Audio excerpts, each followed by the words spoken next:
Welcome back, everyone. Here in the West, many people who have observed Islam and the political left for more than about 2.5 seconds have been able to detect a paradox. Namely, Islam is aligned with the political left in very substantial ways.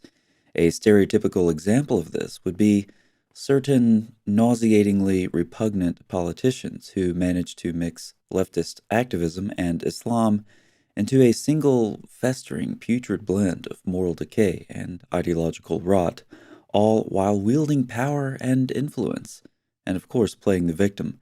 But the paradox is apparent. The mismatched marriage cannot possibly last. There are too many glaring conflicts between the religion of Islam and the religion of leftism. At some point, it seems inevitable that these conflicts will result in a head on collision. Allow me to illustrate with this extraordinarily sophisticated graphic. At this point, the Islam and political left trains are on parallel tracks. They're united, part of the same power-seeking coalition. They're so close they can take selfies together and post them on Insta. They can make a TikTok. But, and this is where at least 2.5 seconds of observation is important, it's clear that eventually the tracks diverge, though they will meet back up again, this time on a head-on collision course. But for now, we're mostly on the parallel tracks section of that illustration. Most conflicts, then, can simply be ignored. As an example of such a conflict, think about the Islamic slave trade. Slavery and racism, as we all know, are among the most frequent talking points of the political left. But what about the millions taken in the Islamic slave trade? What about Mecca being a major slavery hub through the middle of the 20th century? What about the continued slavery that occurs even today in Muslim lands? What about the racism inherent in the Islamic slave trade and throughout Muslim sources? Will the political left criticize that? No, they won't. Slavery and racism aren't big enough issues to divide the religions of leftism and Islam. It turns out that the left doesn't care that much about the issues, but they do want to use their rhetoric to advance their goals, which are shared with Islamic ideology insofar as they both want to destroy Western culture as we know it. So these issues can be overlooked in an effort to maintain the Islamic leftist coalition. It's not primarily ideological inconsistencies between these groups that's the problem. As we've seen, even glaring contradictions can be overlooked. The problem manifests at the level of the coalition when the political left has to choose between one group in the coalition and another. And when it comes to LGBTQ issues, the left will not side with Islam, or vice versa. We've seen his scholarly work on this channel before, but in this article, Ayman Ibrahim addresses Islam's clash with LGBTQ issues at the popular level. The inevitable clash between Islam and the LGBTQ agenda in the United States is now happening before our eyes, and Christians need to take a closer look. Now, unfortunately, Professor Ibrahim is not using the latest and greatest string of letters. It's actually the LGBTQL. LGBT. QLI. Okay, so anyway, take your pick. You can have LGBTQ, you can have LGBTQI+, you can have LGBTQ2SIA+. I'm not sure what all of those letters mean, but given the way activists and leftist politicians, though I repeat myself, conduct themselves, I am certain that the I stands for imperialism. With that qualification, back to the article. Last month, a crowd of hundreds of Muslims gathered in Dearborn, Michigan to demonstrate against LGBTQ books circulated and taught in public schools. Muslims began their protest with performing the ritual Islamic prayer, reading a chapter of the Quran, then marched holding signs of protest, denouncing the books used with their children as too explicit. "Stop brainwashing our children," one sign declared. "Quit grooming students, you sexually perverted animals," another sign demanded. This doesn't sound like a very inclusive group. A protesting woman wearing an Islamic hijab held a pride flag marked with a clear X sign in red and a statement, "Keep your twisted mindset to yourself." When a transgender counter-protester interfered in the demonstration, many Muslims shouted, "Go cry." The demonstration attracted large numbers of Muslims and a few non-Muslims and moved from Dearborn to the neighboring city of Hamtramck.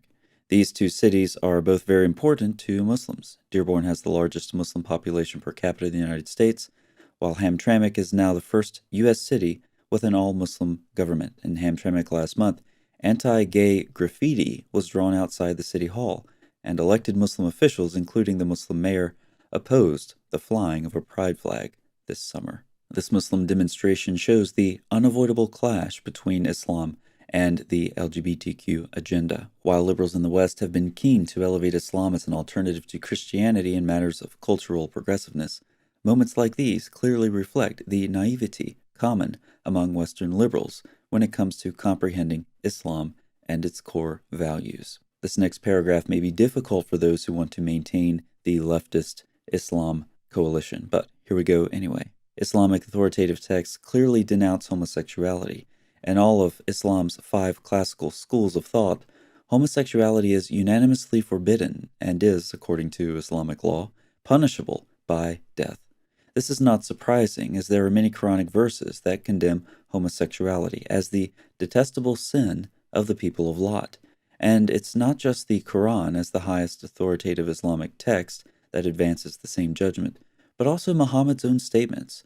He reportedly instructed his followers, "Whoever you find doing the action of the people of Lot, kill the one who does it, and the one to whom it is done." But a severe conflict within the Muslim community is now growing in the West. Some progressive Muslims, in an attempt to present a version of Islam that appeals to Western liberalism, insist that Islam does not condemn the LGBTQ lifestyle. These progressives flourish mainly in the West, as they are not truly welcome in the heartland of Islam, nor in the Muslim-majority countries where Islamic sacred texts are taken seriously. They articulate an Islam that decidedly goes along the same wavelength as the dictates of the progressive agenda.